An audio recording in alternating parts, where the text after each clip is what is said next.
écoutez Mic Radio.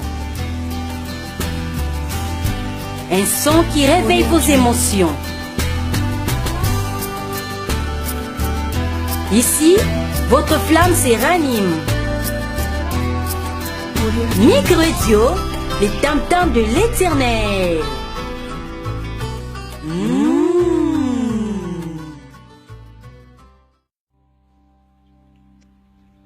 Bonjour Mic, Messianic International Church. Bonjour ma grande famille, bonjour la famille chrétienne et bonjour monde entier. Vous êtes nombreux à suivre notre thème d'aujourd'hui pour les cultes d'aujourd'hui qui est intitulé La vision et les dons. Bien-aimés, je vous salue tous avec beaucoup de joie pour partager avec vous ces thèmes. La vision face aux dons. Et là, nous allons faire un briefing sur l'appel du berger Moïse. Et nous voulons comprendre, à partir de notre appel, pourquoi nous sommes dans les médias. Pourquoi Messianic International Church existe. Et là, nous allons comprendre aujourd'hui qui sommes-nous et à partir de ce que nous sommes appelés à quoi? Entre le don et la vision, qu'est-ce qui prime dans notre ministère? Et c'est aussi un son d'alerte, d'alarme pour tous les ministères du monde entier, parce que nous formons le corps du Christ et nous avons un même corps. Bien-aimés dans le Seigneur, notre passage de base est dans Matthieu chapitre 24, verset 45, qui dit: quel est donc ce serviteur que son maître a établi sur ces gens pour leur donner la nourriture au temps convenable? C'est ça notre point culminant de notre culte de méditation d'aujourd'hui. Bien-aimés, nous sommes en train de parler du temps, la nourriture au temps convenable. Mais nous allons survoler dans toute la Bible pour comprendre plusieurs fois comment le don commence à étouffer la vision. Nous allons prendre la première illustration. C'est l'appel de Moïse. Moïse se retrouve devant un buisson ardent. Et là, Dieu lui apparaît. Et Dieu commence à lui parler au travers du feu. Qu'est-ce que Dieu voulait enseigner à Moïse? Prions le Seigneur. Notre Père et notre Dieu, voilà, nous voulons parler de ta part et nous voulons comprendre c'est quoi une vision et c'est quoi un don.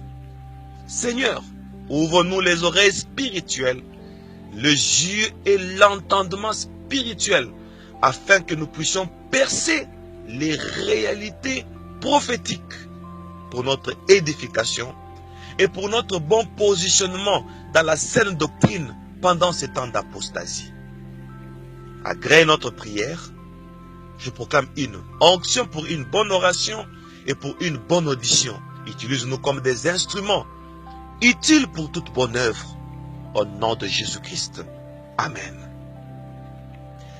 Bien-aimés dans le Seigneur, c'est l'appel de Moïse. Moïse est devant le buisson ardent. Et c'est là la vocation de Moïse. C'est là l'appel de Moïse.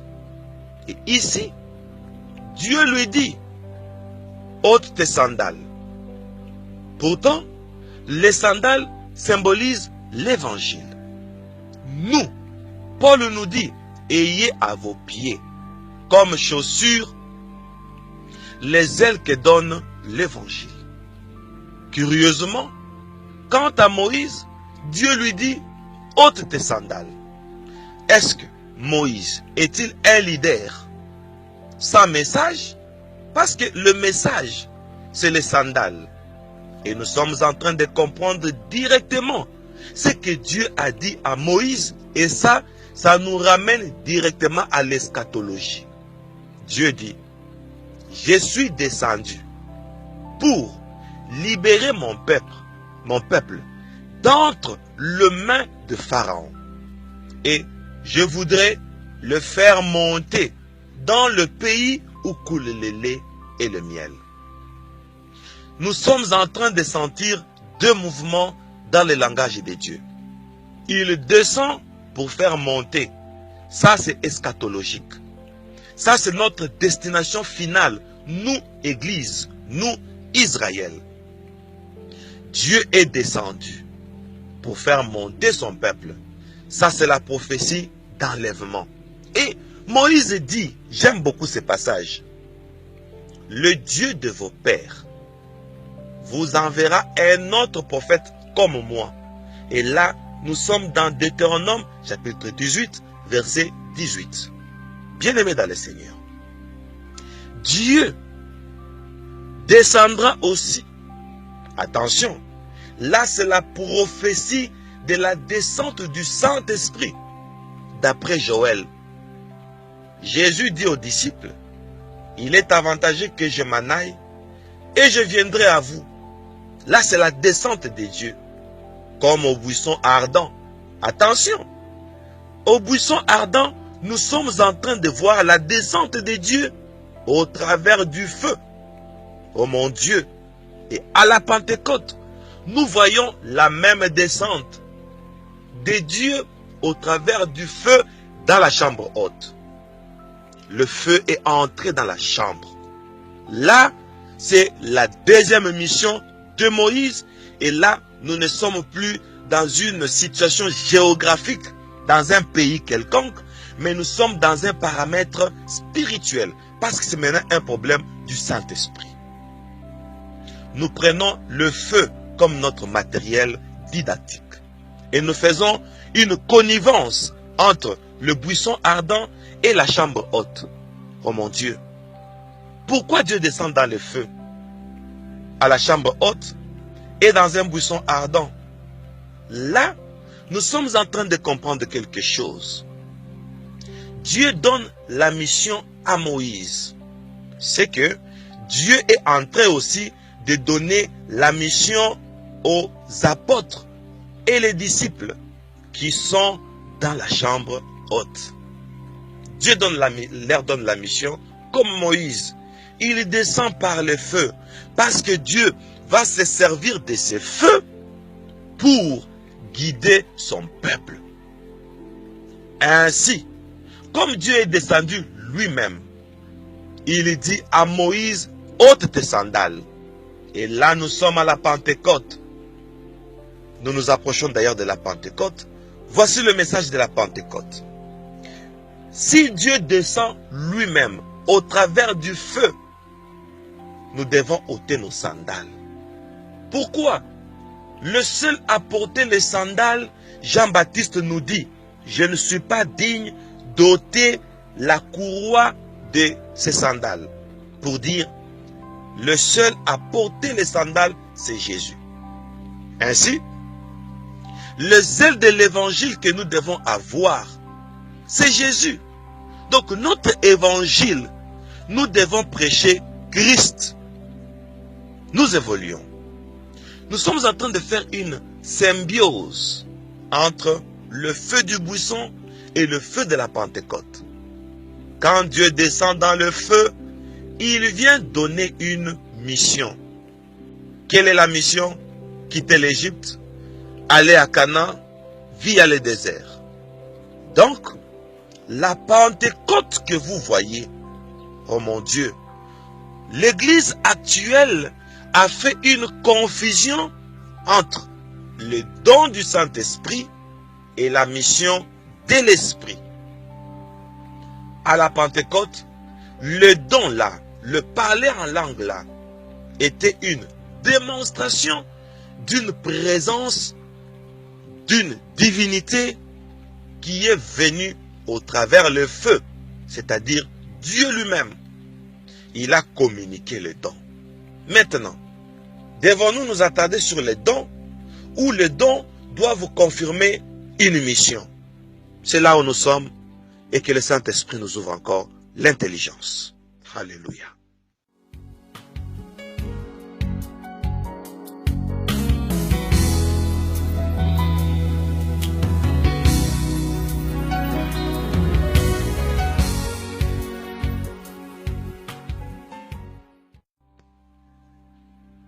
Bien-aimés dans le Seigneur, cette parole prophétique continue.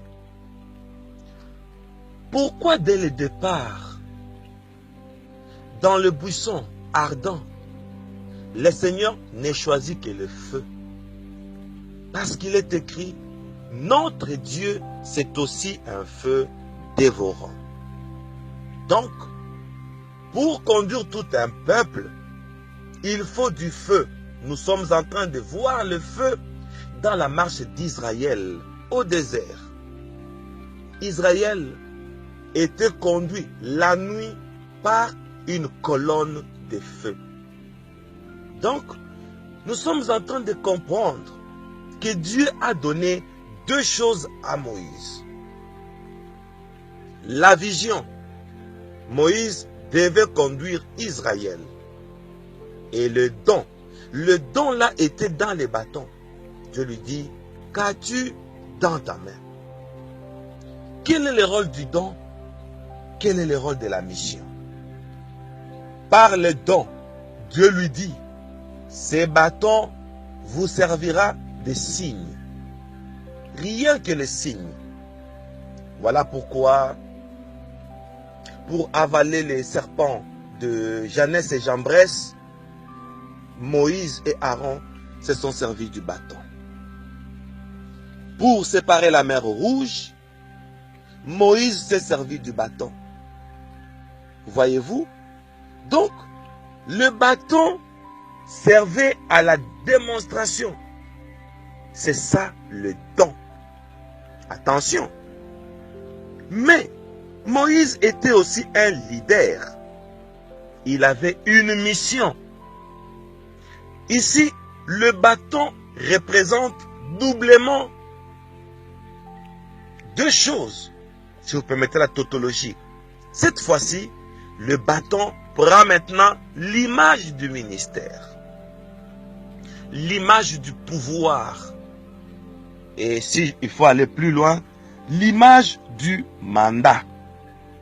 Dieu a mandaté Moïse. Et Moïse prend le mandat. Quel a été le mandat?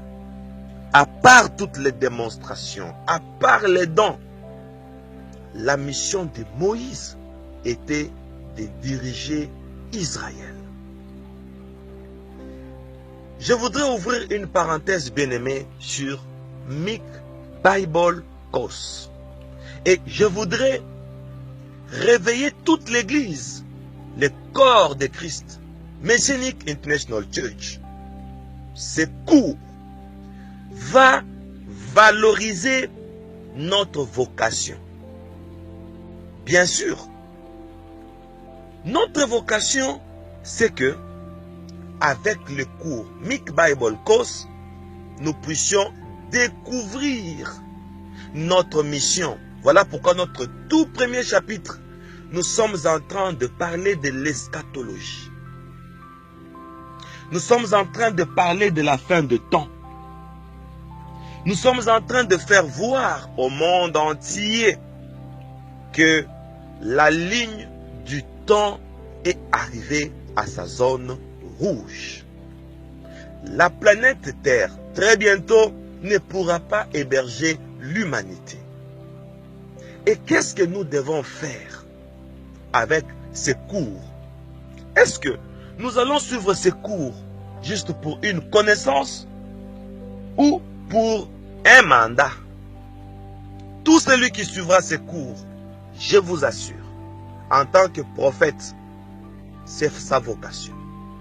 C'est son mandat qui commence. Et chacun dans son pays, et chacun dans sa contrée, pourra commencer le ministère. Ça fait longtemps que nous avons fait l'exercice des dons.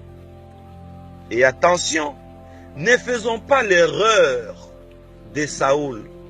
Voilà pourquoi, à la finalité, enfin, Dieu l'a rejeté. Et on a choisi David. Attention, ouvrons une petite parenthèse sur la vocation de Saül. Saül, nous l'avons dit autrefois, a été mandaté par son père Kis. C'était quoi le devoir de Saül? D'aller chercher les ânesses de son père. Saül partant, chemin faisant, il a pris un compagnon. Et le compagnon a dit à Saül, comme nous ne voyons pas les ânesses, allons chez un prophète. Un prophète mandaté, bien sûr. Saül et son compagnon se sont retrouvés chez le prophète Samuel. Là, c'était sous la directive de celui qui l'accompagnait.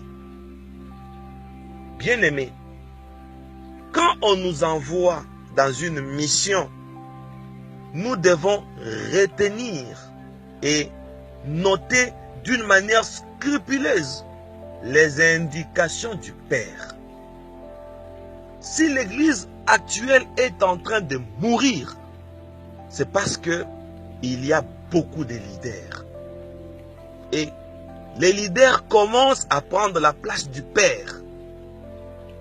Le Père dit autre chose, les compagnons disent autre chose. On nous envoie par le Père, nous nous retrouvons entre les mains d'un prophète. Le prophète Samuel. Et le prophète Samuel lui dit, voilà, ne cherche plus les ânesses, parce que les ânesses ont été retrouvées. À ton retour, va, tu rencontreras une bande de prophètes. Ils seront en train de prophétiser. L'Esprit de Dieu te saisira et tu prophétiseras avec eux. Oh mon Dieu. Voilà un chercheur des ânesses qui se retrouve dans une bande de prophètes. Pourquoi? Parce qu'on ne donne que ce qu'on a. Saül a plus valorisé le prophète que le Père. Oh mon Dieu. Comme on donne que ce qu'on a, le prophète va t'envoyer dans la prophétie. Voilà pourquoi toutes les églises, il y a des exceptions bien sûr, la majorité des églises où les leaders a un charisme quelconque, vous allez vous rendre compte que tous les fidèles auront le souci d'imiter le charisme du leader. S'il parle en langue de cette façon, tous les fidèles parleront en langue de la même façon. S'il est prophète, tous les fidèles prendront la prophétie au point culminant de la montagne. Et la prophétie va prendre le sommet, la primature de l'Église. C'est ce qui est arrivé à Saül, mais il ne l'avait pas compris parce qu'il a fait confiance au prophète. L'Esprit de Dieu te saisira. Oui. Paul dit à l'autre, il a reçu le discernement des esprits par le même esprit. Les dons de parler en langue par le même esprit. Et nous sommes en train de comprendre que l'esprit a plusieurs opérations. Que cela ne nous amène pas dans la confusion. Plusieurs opérations, mais le même esprit. Et quand on dit plusieurs opérations, cela veut dire que le Saint-Esprit donne les dons, le Saint-Esprit donne le ministère, le Saint-Esprit donne les grâces, le Saint-Esprit fait plusieurs manifestations. Là, nous devons faire très attention. Ce que Saül est en train de faire, il est en train de prophétiser. c'est un don, oui. Ça vient de l'esprit, oui. Mais cela ne doit pas remplacer la vision. Attention avec le don, attention avec la vision. Nous commençons le cours Mic Bible Course. Pourquoi? Pour valoriser la vision du Père qui est notre Père céleste.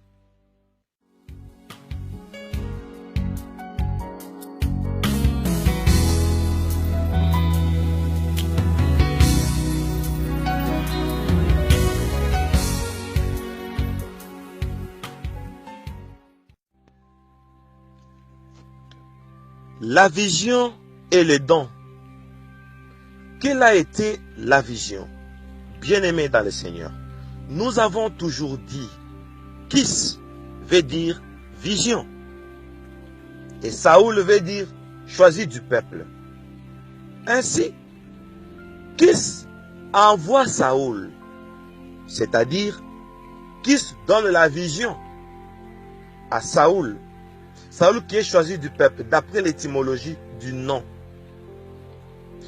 Si nous plaçons la vision sur ce que le peuple aime, autrement dit, si Kis envoie Saoul, prophétiquement ça veut dire, si nous plaçons notre vision sur la volonté du peuple, vous allez vous rendre compte que le don de la prophétie sera valorisé plus que les ânesses. Et on dit à Saoul, rentre, quelqu'un d'autre a déjà trouvé les ânesses. Et Saoul se contente de passer son temps dans la bande des prophètes. Mais il a échoué sa mission. Mais il a un don. Attention, si nous exerçons un don quelconque, mais nous n'appliquons pas notre mission. Et je voudrais brandir Mic Bible Course. L'objectif de cette étude biblique, cette école théologique, c'est de valoriser plus la mission. Nous devons faire très attention parce que on dit la grâce est trompeuse. On peut avoir un don, mais rendre un service à Dieu en dehors de sa volonté. Dieu dit à Moïse, voici je place mon ange devant toi. Oh mon Dieu. L'ange qui est là devant, il est là pour faire le spectacle. Mais Moïse qui est derrière, c'est lui le mandaté. L'ange n'est pas mandaté. L'ange n'est qu'un compagnon de service. Je suis en train de dire, la Bible dit, voici les miracles qui accompagneront ceux qui auront cru. Donc, le miracle en soi nous accompagne parce que nous avons cru. Et le miracle nous accompagne où? C'est ça le problème. L'ange est devant Moïse. Est-ce que c'est l'ange qui doit primer sur Moïse? Ou l'ange est là pour certifier la vocation de Moïse? C'est ça le problème. Qui devient leader? La Bible dit, mieux vaut la fin d'une chose que son commencement. Ça commence par un ange, ça finit avec Moïse. Voici, je place mon ange devant toi. L'ange est devant pour frayer le chemin. Et Moïse est derrière l'ange pour traîner le peuple. Et nous devons comprendre cela. Bien-aimés, nous devons faire très attention parce que Moïse conduit le peuple. C'est ça sa vocation. Et si vous vous rendez compte, on se plaint du peuple du temps de Moïse parce que Dieu a fait beaucoup de miracles au travers de Moïse. Mais le peuple était toujours incrédule. Ce qui veut dire, le peuple ne s'était pas totalement imprégné dans la vision. Voilà pourquoi beaucoup ont été enterrés au désert. Et là au désert, la vieille génération est morte. Ceux qui sont entrés à Canaan, c'était la nouvelle génération. Chose grave, même Moïse n'est pas entré. La mission et les dons. Mick Bible Course va valoriser la mission. Nous sommes des missionnaires et nous donnons l'autorisation. Dès que nous allons suivre ces cours, chacun de nous doit appliquer cela sur le terrain. C'est-à-dire, nous devons défendre la saine doctrine. Nous apprendrons des choses dans notre école. Chacun de nous doit veiller sur le peuple de Dieu, sur l'église actuelle. Et nous voulons, quand vous allez suivre les cours, que vous puissiez nous demander une autorisation afin que nous puissions prier pour vous, pour que vous puissiez exercer. C'est-à-dire, pourquoi ne pas un soir regrouper les gens dans votre salon, dans votre jardin, et prendre nos cours de Mick Bible Course et faire une étude approfondie avec le bien-aimé qui pourront vous écouter à 5, à 10, à 50, à 100 pour élargir la vision. La participation de chacun dans Mick Bible Course est souhaitée afin que nous puissions valoriser la mission. Maintenant, c'est le temps de la mission. Nous demandons au monde entier et à l'église du Seigneur, nous faisons la mission. C'est Dieu qui place l'ange devant nous pour dire que les miracles vont nous accompagner, les miracles vont nous suivre. Les dons sont automatiques parce que Dieu ne se répand pas de ses dons. Il fait pleuvoir sur les justes, il fait pleuvoir sur les mauvais. La grâce est trompeuse. Tandis que la mission, c'est ça l'idéal qui conduit tout un peuple.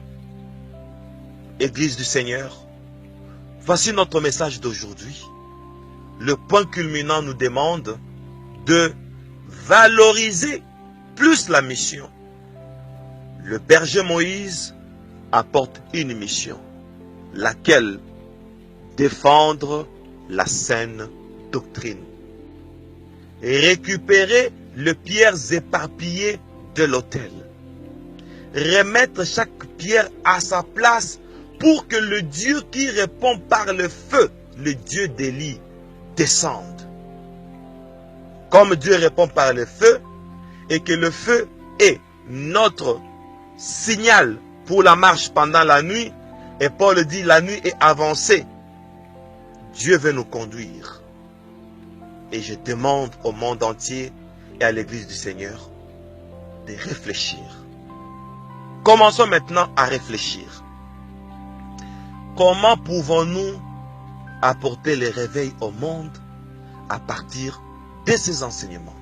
Et un carrefour de réflexion commence. Méditons, réfléchissons, que Dieu vous bénisse. Comme une biche soupire après de courants d'eau. Ainsi, mon âme soupire après toi, ô Dieu.